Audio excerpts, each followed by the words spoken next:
You are listening to Accents, a radio show for literature, art, and culture. I'm your host, Katerina Stoikova, and my guest today is poet and writer Chris Helvey. Hi, Chris, how are you? I'm fine. How are you? Doing well. Very excited to have you on the show. We have a lot to talk about because you've been very productive, and there is things that I've been wanting to ask you for a while. Chris is a novelist, short story writer, and a poet. His works have appeared in numerous reviews and journals. His latest novel, Violets for Sergeant Schiller, was released by Wings e-Press, paperback and ebook, in August 2020. The White Jamaican, his next novel, is slated to come out any moment now, or maybe it's out already, you'll tell us. His short story, One More Round, was a recent winner of the Modern Mountain Magazine Short Story Contest. So much to talk about. Let's start with the book that is about to come out, or it came out, The White Jamaican. Right. It just came out in January, and again, it's from Wings, and they do Wings ePress. They do both an ebook and a paperback. And Wings is kind of a really neat organization because you do get, as a writer, you get an editor, and you get a copy editor, and you get your cover design, and they do all the upload and so forth to Amazon. And then as a writer, you get the royalties from, or your share of the royalties from the sale of those books. So Wings has been a really good publisher for me to work with. It's worked well. They've got good people there, and it seems to fit. I think that print on demand product makes a lot of sense in today's age. But The White Jamaican is really, it's a detective story, which is a little unusual for me. I love to read them, but I haven't really written one. And when I was growing up, one of my favorite writers was a guy named Ross MacDonald. His real name was Kenneth Millar, and he had the Lou Archer series. A couple of movies with Paul Newman were made from those. Harper is probably the biggest one, the one most people will remember. And this is kind of my homage to Ross MacDonald and to his detective creation, Lou Archer, and that's who I dedicated the book to. I think it's nice to remember some of those people who were influences on us when we were learning to write. So, is this going to be a series of books or one-off? You know, I've never really written series, but I may get into it. I mean, it certainly could be. It's set up. There's no, you know, I don't kill off the main character necessarily, so we have that to go to. But I haven't planned it to be a series. I seem to be more of a one-off writer, write and then move on to something else. But that's a possibility. Well, can you please tell us about the premise of the book and what is the uh, the crime? The premise of the book is we've got this lonely private detective working on his own. He's independent, and a very attractive blonde lady comes to see him one day, and her husband has gone missing, and she wants our hero to find him. And Frank Quick is a detective's name, and so Frank decides after some chat to do it, and he goes looking for the husband who just seems to be missing. There doesn't seem to be any violence involved. He doesn't seem to have any crimes that necessarily would make him leave. He can't be found in a hospital anywhere. There's no trace of credit cards, and he looks for the missing husband. Sees the wife, talks to her, sees the wife's sister, who happens to be blind, but looks very much like the wife. They're close sisters, a year or two an age apart. And Frank, he kind of falls for the sister, and then he finds out that maybe things aren't quite what he thought in terms of looking for a man who is missing and maybe wants to stay missing. And there's a kind of a plot twist in there where Frank is set up for a little bit of violence, and things take a downward turn. And he keeps on with the search, and that's where where the readers will want to continue to read to find out what happens. Could you please read us a little bit from the book? Yeah, sure. Hang on just a second while I get glasses. When you get a few years on you, you know, your eyes begin to go. This is just a brief excerpt from one of the chapters. In his search, Frank runs across a character named Al, who is kind of he's a hired man to some mobsters, and the mob is involved in this particular scene. And this is one where Frank is returning, and Frank's our hero. He's returning to his home, his apartment, and we come in here. This is Frank. I smelled him, smelled the cigarette smoke on his clothes, smelled the scent of his cologne he sprayed too liberally, smelled the stink of his sins. A man's past never leaves him. He can only cover it with the veneer of a new life. Sometimes, say in the dead of the night when the rest of the world disappears, it filters through all the covering layers and works its way to the surface.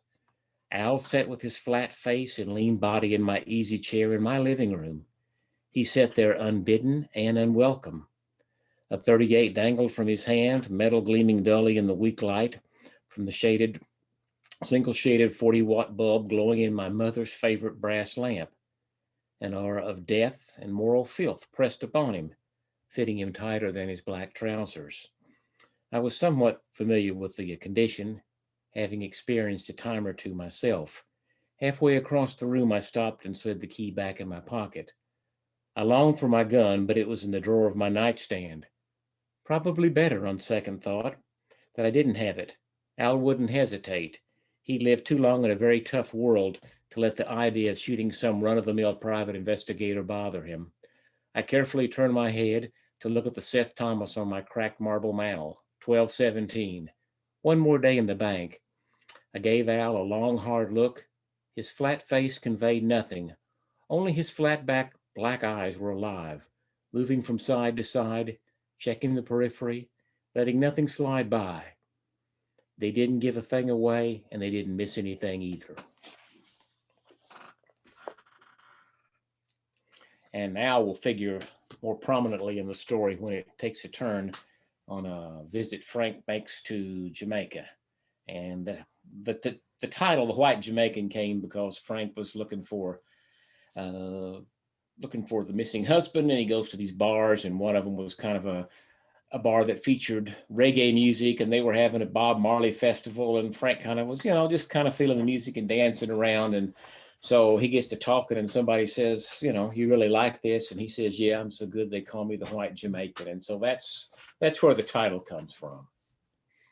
So part of the book is set in Jamaica, is that right? Mm-hmm. It's really set in three different locations. Some in a big city, unnamed, some in Jamaica, and some in the American Southwest. Okay, so my question is about Jamaica, whether you have actually been there or you had to do research. How did you I have been there. describe? Okay, tell us more. Well, I went there a few years ago. Actually, it's been probably about 25 or 30. I went with my mom and dad. We took a little charter flight down there and spent a short week or a long weekend, however you want to look at it. And I just like the islands and the culture and the people. And so I thought it just came to me as I was writing this. I didn't start out with this in mind for a title. I think titles are really important. I don't know how you feel about titles, but I think they really mean a lot to me as a reader. And when I look to buy a book or consider reading a book, picking one out of the library, titles and covers are both important. And this one it just stuck in my head that I would go with The White Jamaican as the title. I think that title is sort of a promise to the reader. Well, and I try to deliver on that promise. This fellow is white. He's Caucasian. Our protagonist, our hero, if you will. But there's a little bit of a Jamaican flavor there. A trip to Jamaica, and also a trip or two to a Jamaican bar. At least they play the reggae music, and I don't want to mislead anybody. It's not set totally in Jamaica, but there is a very critical, perhaps one of the crucial scenes is in Jamaica. Oh, fascinating. Thank you. I You're thought welcome. you could tell us a little bit about Violets for Sergeant Schiller, which came out in August, It which is did. also a very new book. Yes, indeed. The violets for Sergeant Schiller, I had always have been fascinated by reading about World War One, and I've read a lot of books about World War One, and it's influenced my thinking. And I decided I wanted to write a novel about World War One, and I wanted to contrast the beauty that poets find and put in words with the horror, the terror, the death that comes with wars. And I wanted to present this. I'm not German, but I wanted to present this from the German side. And so the Sergeant Schiller, Carl Schiller's his name, and he's a poet before the war, before World War One. And he happens to be in France when trouble breaks out, the assassination of Archduke Ferdinand, that was basically the trigger for World War One. He's there visiting his publisher, and he gets caught up in this war. It's not a war of his making. It's not a war of his liking. It's one he goes to because he's a good German, and he follows the orders, and he leaves his poetry behind and reports to his unit when war breaks out, and we follow him through the war. There are a few poems scattered throughout the manuscript. It's told from first person. It's told in present tense, which is unusual for me. I don't usually write that way, but I think that it I think it works really well, surprisingly well for me, because the contrast of the poet and the violence with what we all know, the terrible trench warfare that went on in World War One, and those just absolutely horrible scenes of death that we've seen it from the films. And so that's kind of where I came up with that one. I always I felt like it was one of my more quote unquote literary works. Uh, it has a beauty in it, but it also has a lot of darkness, a lot of violence, and Yeah, a lot I of would think. the dark side of humanity, if you will. And anytime that you write about war, you would um, write about the dark sides of humanity. And was it that you would know because you've done the research? I I seem to remember that I heard somewhere saying that World War One was the last war that was going to be fought close by, It and was supposed to be the war to end all wars. It really was, but it didn't. Of course, it didn't turn out to be that way. yeah, it seems like wars now are a lot more local and a lot more invisible. Well, you make a good point. World War One. So many of the officers in charge, the generals, were still viewing war as something that needed to be fought with the tactics that had taken place, let's say, in the American Civil War or the Franco-Prussian War. So you had these mass Or in charges. ancient Rome. Yes, that's true. But it had changed, and it had changed because the implements of war had changed. The machine gun had been invented. The huge mortars from the Krupp manufacturing plant in Germany. And so these men were the barbed wire in front of the trenches. And these men were sent on these attacks, basically just to be slaughtered. And that's what happened. England lost almost a whole generation of men in one afternoon on the Somme. It was just a terrible time. And it was a very horrible time, but yet some people came through it.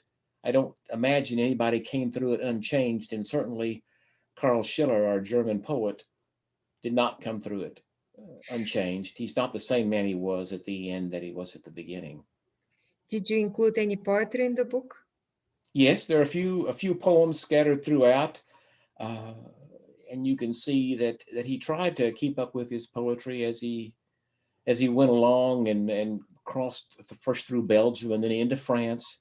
But it's hard to keep writing poetry when you're tired and hungry and have seen nothing but death all day. But there are some poems scattered throughout there.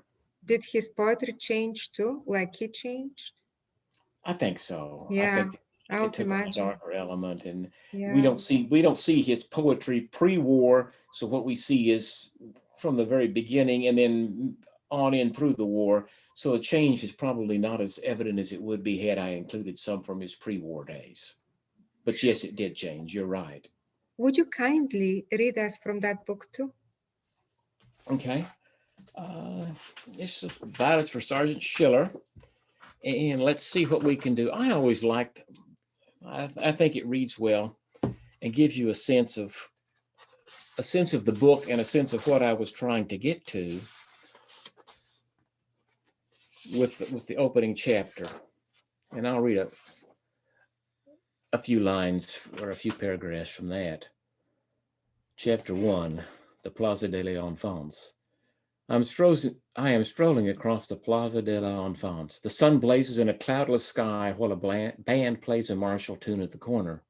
Before me, a small boy is buying a balloon from the balloon man.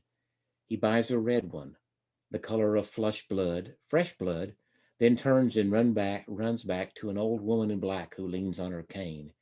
She is smiling and they hold hands while a cavalcade of pigeons struts around them. The old woman and the small boy stand in the shadow of the statue of Sainte Marguerite. It is a hot day and the winds of Paris have been still all this summer.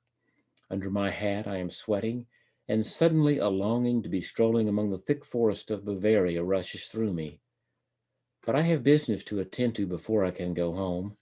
This has been a busy summer for me, and I should be grateful. After all, not many poets can claim to have signed 3 contracts for their books in a single summer.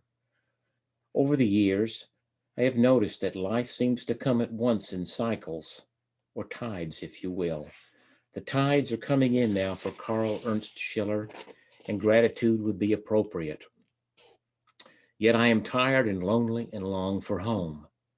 As I step among the pigeons, they cry out and rise in a feathered whirling mass, obscuring the sun for a moment before the angle above, the old woman, the boy, and the statue of Sainte Marguerite. Someone, I cannot recall their name at the moment, once told me that she is the patron saint of all lost children. But I am a spiritual man and not a religious one, and therefore cannot answer for the veracity of this claim. The little boy laughs as the birds fly by him, and his laughter follows me across the Rue Rampart. The laughter seems to echo in the air. Today the air is not the same as it was yesterday, or the day before, or the week before, or even the month before. There is a hollow quality to it. That quality implies both the air and the day are fragile, and that one misstep would shatter the world. So that's from the opening chapter of Violets for Sergeant Schiller. Wow, Chris, it is so gorgeous and lyrical. That seemed to flow really well there for me. Yeah. Once I kind of got into the spirit and the mood. As I said, as you can see, it's written in present tense, which is really hard for me to do, even for a short piece, a short story, let's say. And to do it for a novel, I never thought that I could, but it just seemed to fit very well, and that's why I continued it throughout the novel. I think it came off. So what are you writing now? Do you have a new novel? I'm working on a couple things. I just signed a contract for one to come out in November, and it's called Into the Wilderness. And it's about, it's a more of a local novel, if you will. Katerina. It's a guy that's living in Lexington. He's over 50. He's lost his job. His marriage is unhappy. He's estranged from his son, and he wants to go back to his hometown of Frankfurt. And so he pulls a He should go Kerouac. farther. He should go to Frankfurt, Germany, not Frankfurt, Kentucky. It's not a If very things are long going trip, that but not a bad, very long trip on the road, but he does go on the road back to Frankfurt. Okay. Meets up with an old friend and he finds out that the friend is not the same as he remembers and the town is not the same. And he meets some very interesting characters. A lot of people who live in Frankfurt will recognize many of the locations. It's set a few years ago, so the Capitol Plaza Tower is mentioned in there. And of course, that has since been demolished. But a place like Poor Richard's Books is mentioned, not as just in passing, but it's there. And I think, people who are from this area will probably relate very well to at least the setting. I've got another one that I've got in the in a drawer, if you will. Actually, it's on the computer, but we still say in the drawer that I've written that I've got to get to next when I get a chance, and it's about the drug epidemic and the fentanyl issues, and it's set out in Platte County, Missouri, which is just north of Kansas City. That one's actually, the location is set on a farm that I knew as a child growing up. My grandparents lived there and I went there in the summer. So that part of it will certainly ring true. And it's told from the viewpoint, actually it's told from multiple viewpoints. Sometimes I guess when you work on a poem, and you know how it is, and sometimes when you're working on a novel or short story, when you get into it, you have one plan for how it's going to work. And I was going to tell this one, which is called, just a working title, Looking at Kansas from the viewpoint of the sheriff. Mm-hmm. But as I got into it, some of the minor characters began to have such strong voices that I began to tell sections of the novel in their voices, which is not without precedent. Charlie Chan is one of the famous Chinese detective from Hawaii, and he was originally just kind of a secondary character in a story, but his voice was so impactful that Earl Biggers, who created Charlie Chan, moved him to the forefront. He actually took over the whole series. It doesn't happen with my book, but that's probably the next one in line for me. How about your poetry? Poetry, I like to write poetry, and I do some. I tend to be more novels these days, but I did do one chapbook that came out from Finishing Line Press, which is just up in Georgetown, Mm-hmm. a few years ago, called On the Boulevard. And I've had some other poems published in various publications. I tend to write short, rather personal poems, very realistic. In terms of what I like in poetry and what I try to get to sometimes, I don't do a good job of getting to it, but other people do, and I'm sure you've read them. I like a poem that tells a story. That Yeah. sometimes when you get, I think poets are probably the best wordsmiths, period, because when they get it right, they can get a whole novel in just a very few stanzas, lines, couplets, whatever it might be. And so that's what I strive for. I don't always make it. It might tend to be, my poetry tends to be, I think, rather emotional. And so sometimes that gets in the way of the story, but one can hope, then I hope to get back to some more poetry writing, once I get a couple of these novels out of my system. I want to ask you now about, no, I want to hear several of them. And then I'm going to ask you about the journals. Do you Okay. have some poems to read for us? I can read a couple. Yeah. Let's pull a couple of here from On the Boulevard, which came out a few years ago. And I'll start off by reading the title poem. It is 3 a.m. and I am reading Bukowski, writing about Spain and bulls and Hemingway. And outside on the boulevard, it is raining, like pouring out of a boot. And I pour myself another cup of coffee and remember you, and the shards of your memory slice me like rusty razor blades, and I bleed. And outside on the boulevard, it is raining. And then let's see if I can find another one here that I think would work for us today.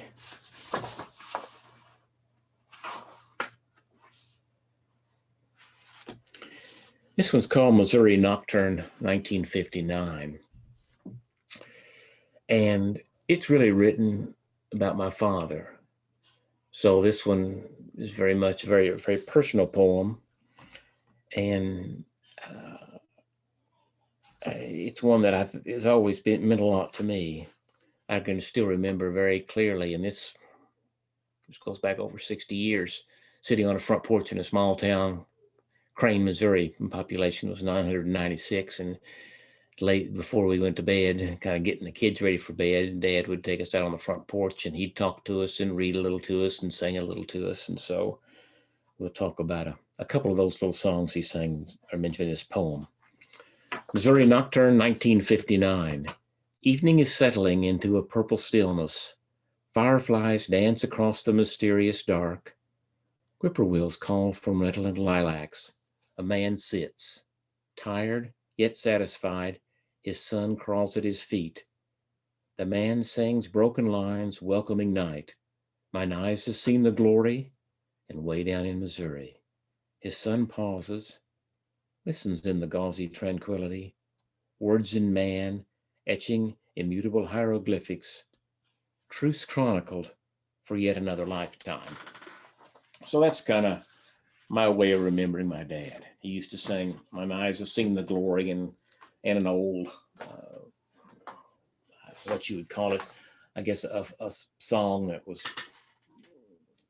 had language in it that we wouldn't use today, but it's way down in Missouri. It was the name of it. And he would read those or sing those to us, and my brother and I. And it was just something that never has left my mind. And I can still see it just as clearly today as I could back in 1959 or so. Thank you so much for reading us those poems. I My want to pleasure. ask you now about Trajectory Journal and Best New Writing. Are you the founder?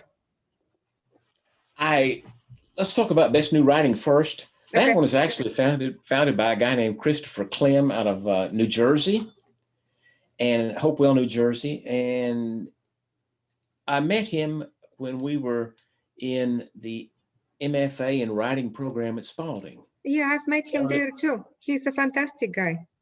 In the early 2000s, and he did this Best New Writing, which ran for several years. And what it attempted to do was to get some of the very best new writers and their short stories and have a contest each year. And he, for many years, published a paperback of a collection of the top dozen or so stories. It depended a little on length. Some years there might be 10, some years there might be 14, but 12 was probably pretty close to average. And I was one of the editors for that. So they would we've had people from all over, India, England, all over the United States, Canada, and they would send in their short stories, and there was a panel of judges, usually 3 or 4 of us, and we would go through and we would each of us would select our 3 or 4 favorites, and then we would pass those around among us and try to decide on the finalist and eventually the winners. And in addition to the one that was considered the short story of the year, we also, each editor got to choose an Editor's Choice Award. So you would choose your personal favorite among the stories that you had read for the year. So I did that. Christopher Clem, he was not necessarily a judge, but he ran the whole show, was responsible for the production of the book and the conducting of the contest, and sending out all the press release about the upcoming contest and getting all the stories in and passing them out. So he did a really great job on that, and he ran Hopewell Publications for a number of years, and that was a very fine little independent press.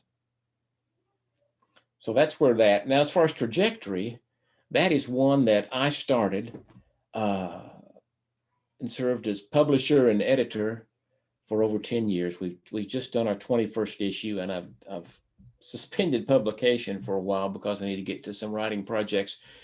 But Katerina, my thought with Trajectory,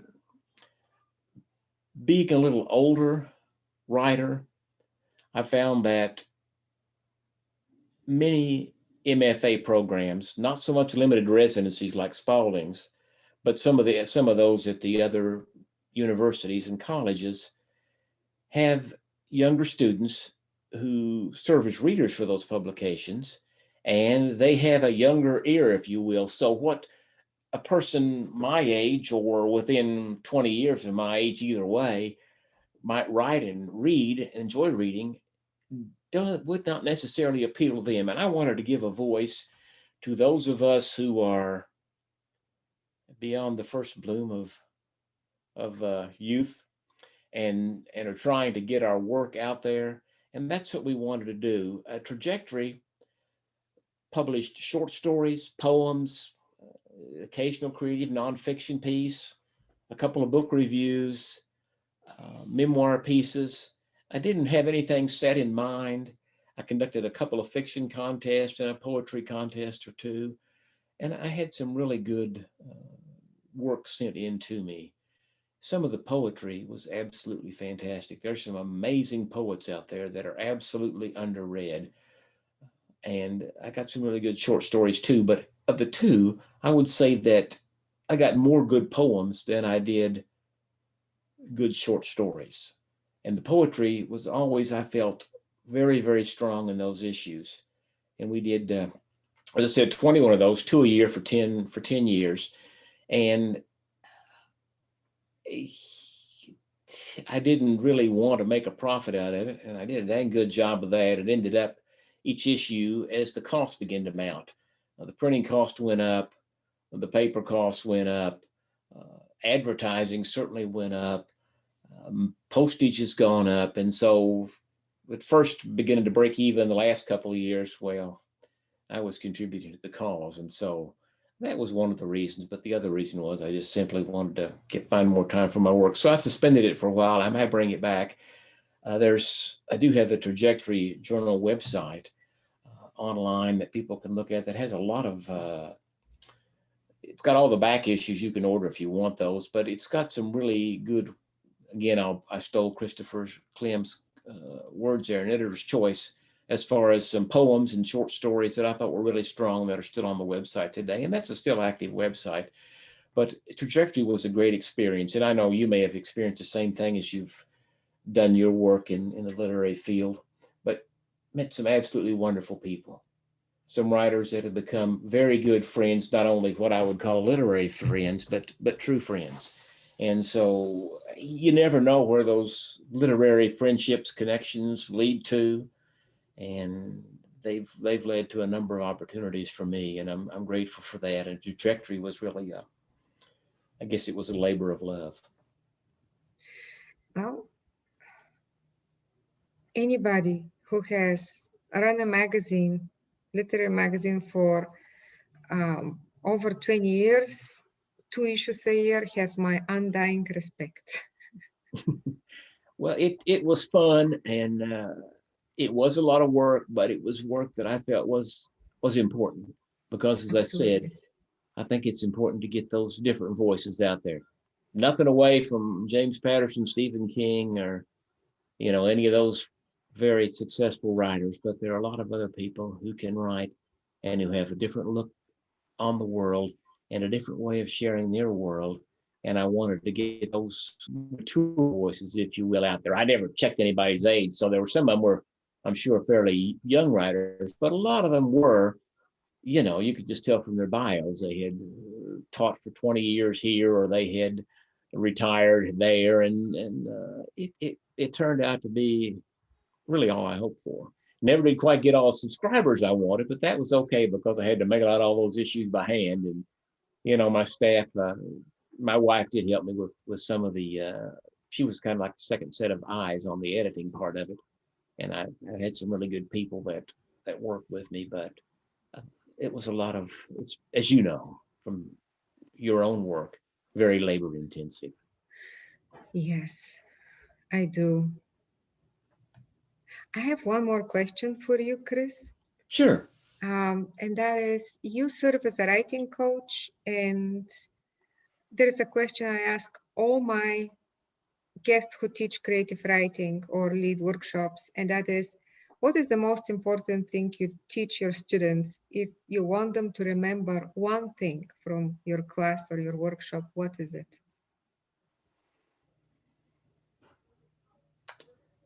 first to read Mm-hmm. and then to write. Yeah. My philosophy for decades has been, you hear the saying, we become what we eat. And I feel we become what we read. And I think we read, of course, for enjoyment, but we also read to find out what works for us and what doesn't work for us. And I think that translates directly into our writing. Mm-hmm.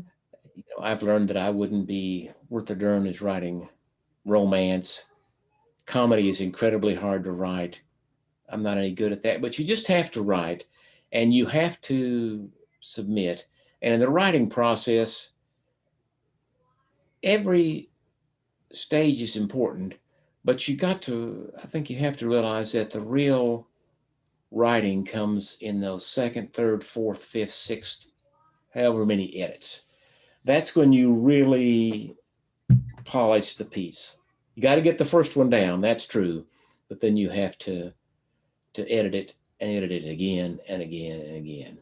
And I think that's it. Read first, write second, and you've got to write, and you've got to be consistent. And you've got to believe in yourself, and you've got to try. And some pieces won't work. You'll give up on some projects; they just simply never find life.